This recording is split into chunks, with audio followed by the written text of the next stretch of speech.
Hello friends, কেমন আছো তোমরা সবাই?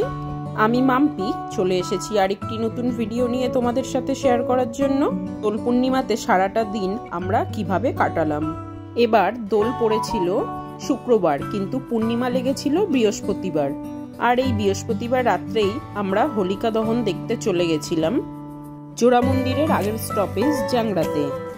আগের বার প্রথম গেছিলাম এই জ্যাংড়াতে হোলিকা দহন দেখতে, আর এবার দ্বিতীয়বার। আমি যখন এর আগে আমার বাপের বাড়ি ছিলাম তখন হতো ন্যাড়াপোড়া, যেটা এখন আর দেখতে পাই না, কিন্তু এই হোলিকা দহন দেখতে বেশ ভালো লাগছিল। এটা নন বেঙ্গলিদের একটা রিচুয়াল।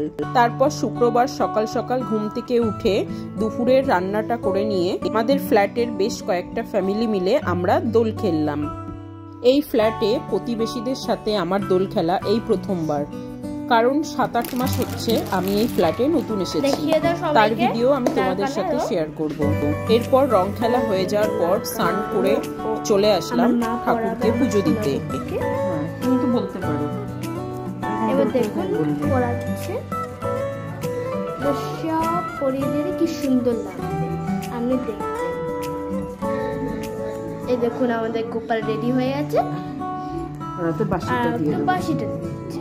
আমাদের গোপাল পুরো রেডি, আর আমাদের শিবার জল খেলবে। হ্যাঁ, গোপালের জন্য আমার একটা নতুন ড্রেস কেনা ছিল, আমি সেই ড্রেসটাই গোপালকে পরিয়ে দিলাম। যখন গোপালকে স্নান করাচ্ছিলাম তখন আমার মেয়ে বলে দিচ্ছিল কি কি করতে হবে। তারপর আমি দোলের জন্য যে আবির কিনে এনেছিলাম সেখান থেকে প্রথম আবির তুলে রেখেছিলাম ঠাকুরের জন্য। সেই আবির সব ঠাকুরের পায়ে একটু করে ছুঁইয়ে দিলাম। আর দোল উপলক্ষে ঠাকুরকে প্রসাদ হিসেবে দিয়েছিলাম বুট কড়াই। শুনেছি এই বুট কড়াই দোলের দিন ঠাকুরকে প্রসাদ হিসেবে দিতে হয়। এরপর 4টের সময় খাওয়া দাওয়া করে একটু রেস্ট নিয়ে সন্ধ্যে 7টার দিকে চলে গেছিলাম নিউ টাউন ইস্কন মন্দিরে। তারপর গিয়েই সবার প্রথম আগে ভগবানকে দর্শন করে নিলাম। এরপর বেশ কিছুক্ষণ ভগবানের মন্দিরে বসেছিলাম। দোল পূর্ণিমা উপলক্ষে নিউ টাউন ইস্কন মন্দিরটা বেশ সুন্দরভাবে সাজানো হয়েছিল গাঁদা ফুলের মালা দিয়ে। পরের ভিডিওতে এই মন্দির সম্বন্ধে পুরো ডিটেলস তোমাদের সাথে শেয়ার করব।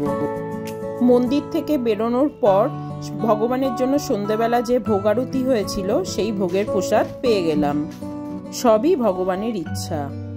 এরপর প্রসাদ গ্রহণ করে আমরা একটু ঘোরাঘুরি করে বাড়ি আসার সময় চলে গেছিলাম আমাদের ফ্ল্যাটের এক প্রতিবেশীদের বাড়ি। সেখানেও দোল পূর্ণিমা উপলক্ষে উৎসব করা হয়েছিল। ওনাদের সাথে দেখা করে তারপর বাড়ি চলে আসলাম।